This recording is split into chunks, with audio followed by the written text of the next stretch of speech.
Dagon by H.P. Lovecraft. I am writing this under an appreciable mental strain, since by tonight I shall be no more. Penniless, and at the end of my supply of the drug which alone makes life endurable, I can bear the torture no longer, and shall cast myself from this garret window into the squalid street below. Do not think from my slavery to morphine that I am a weakling or a degenerate. When you have read these hastily scrawled pages, you may guess, though never fully realise, why it is that I must have forgetfulness or death. It was in one of the most open and least frequented parts of the broad Pacific that the packet of which I was supercargo fell a victim to the German sea raider. The Great War was then at its very beginning, and the ocean forces of the Hun had not completely sunk to their later degradation, so that our vessel was made a legitimate prize, whilst we of her crew were treated with all the fairness and consideration due us as naval prisoners. So liberal indeed was the discipline of our captors that 5 days after we were taken I managed to escape alone in a small boat with water and provisions for a good length of time. When I finally found myself adrift and free, I had but little idea of my surroundings. Never a competent navigator, I could only guess vaguely by the sun and stars that I was somewhere south of the equator. Of the longitude I knew nothing, and no island or coastline was in sight. The weather kept fair, and for uncounted days I drifted aimlessly beneath the scorching sun, waiting either for some passing ship or to be cast on the shores of some habitable land. But neither ship nor land appeared, and I began to despair in my solitude upon the heaving vastness of unbroken blue. The change happened whilst I slept. Its details I shall never know, for my slumber, though troubled and dream-infested, was continuous. When at last I awakened, it was to discover myself half sucked into the slimy expanse of a hellish black mere which extended about me in monotonous undulations as far as I could see, and in which my boat lay grounded some distance away. Though one might well imagine that my first sensation would be of wonder at so prodigious and unexpected a transformation of scenery, I was in reality more horrified than astonished, for there was in the air and in the rotting soil a sinister quality which chilled me to the very core. The region was putrid with the carcasses of decaying fish and of other less describable things which I saw protruding from the nasty mud of the unending plain. Perhaps I should not hope to convey in mere words the unutterable hideousness that can dwell in absolute silence and barren immensity.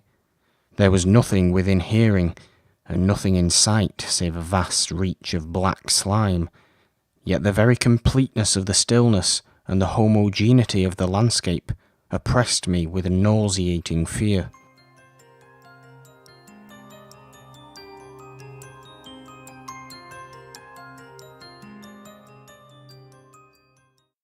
The sun was blazing down from a sky which seemed to me almost black in its cloudless cruelty, as though reflecting the inky marsh beneath my feet.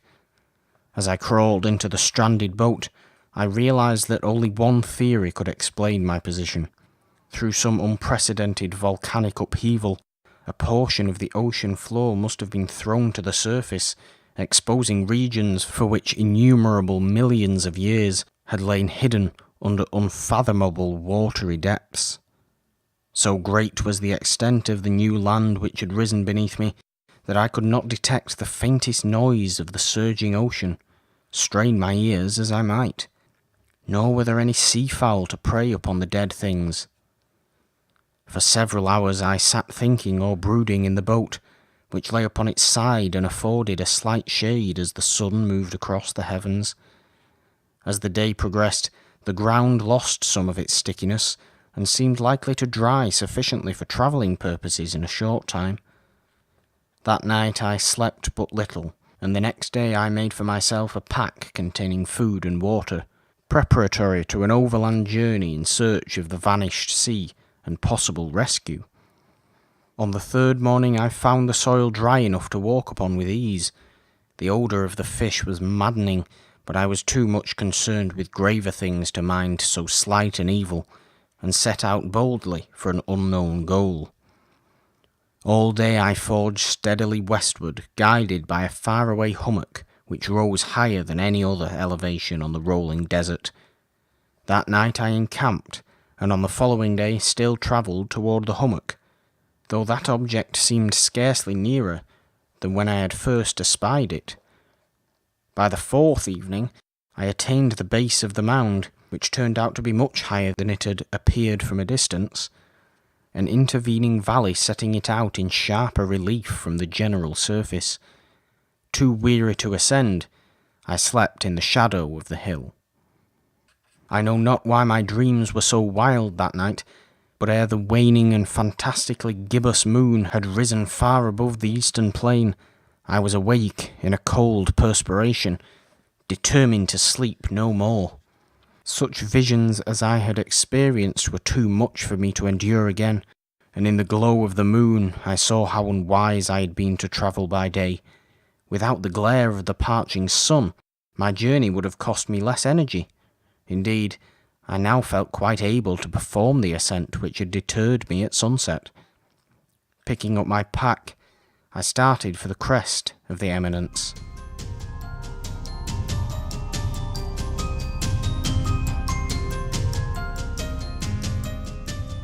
I have said that the unbroken monotony of the rolling plain was a source of vague horror to me, but I think my horror was greater when I gained the summit of the mound and looked down at the other side to an immeasurable pit or canyon, whose black recesses the moon had not yet soared high enough to illuminate.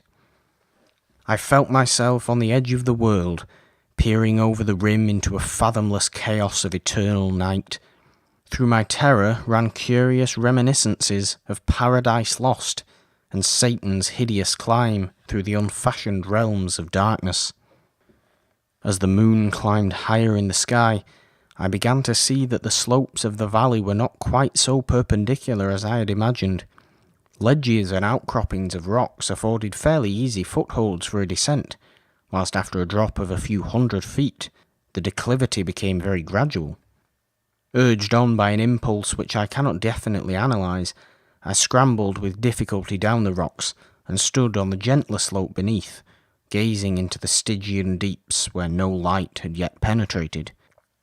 All at once my attention was captured by a vast and singular object on the opposite slope, which rose steeply about 100 yards ahead of me, an object that gleamed whitely in the newly bestowed rays of the ascending moon. That it was merely a gigantic piece of stone I soon assured myself, but I was conscious of a distinct impression that its contour and position were not altogether the work of nature.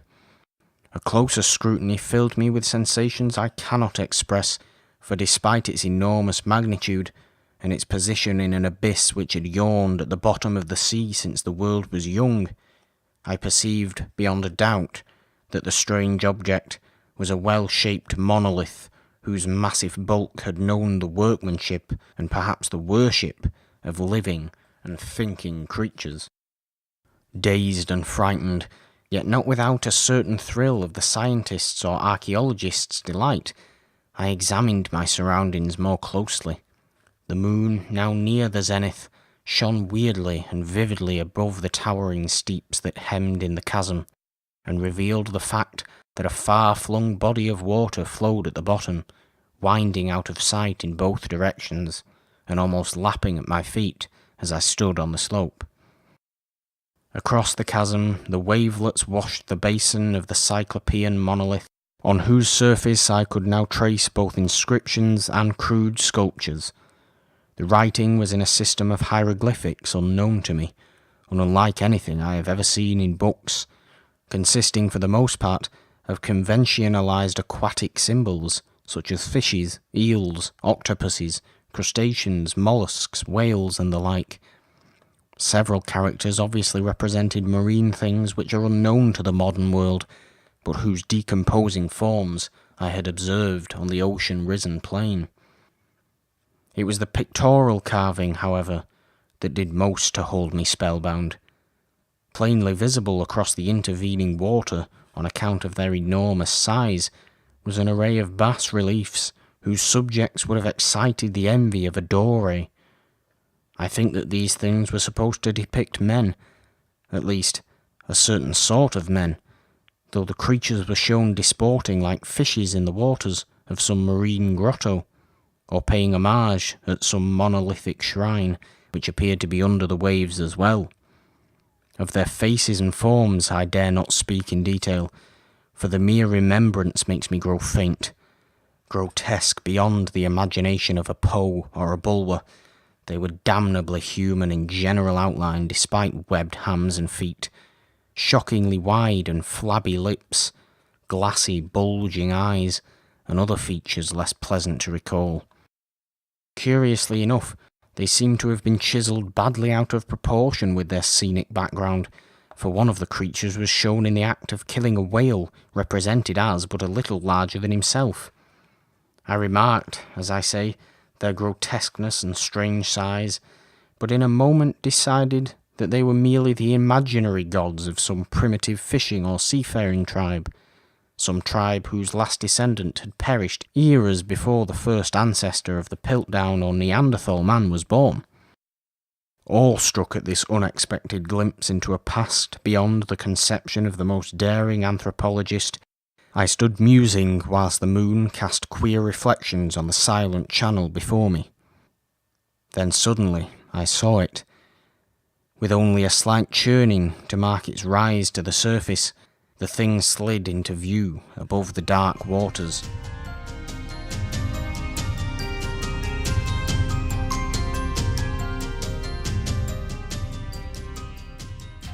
Vast, Polyphemus-like, and loathsome, it darted like a stupendous monster of nightmares to the monolith, about which it flung its gigantic scaly arms, the while it bowed its hideous head and gave vent to certain measured sounds. I think I went mad then. Of my frantic ascent of the slope and cliff, and of my delirious journey back to the stranded boat, I remember little. I believe I sang a great deal, and laughed oddly when I was unable to sing. I have indistinct recollections of a great storm some time after I reached the boat.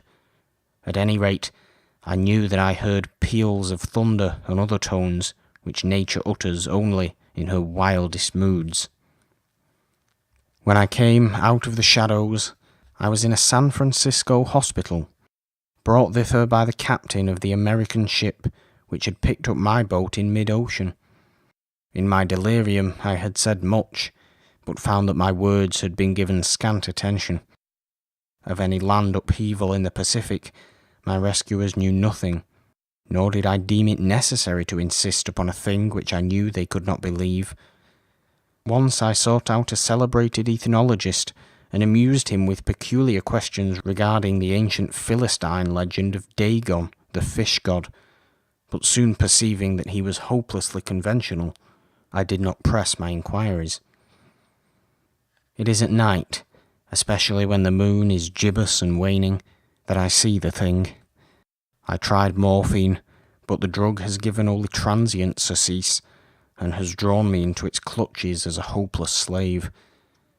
So now I am to end it all, having written a full account for the information of the contemptuous amusement of my fellow men. Often I ask myself if it could not all have been a pure phantasm, a mere freak of fever as I lay sun-stricken and raving in the open boat after my escape from the German man-of-war.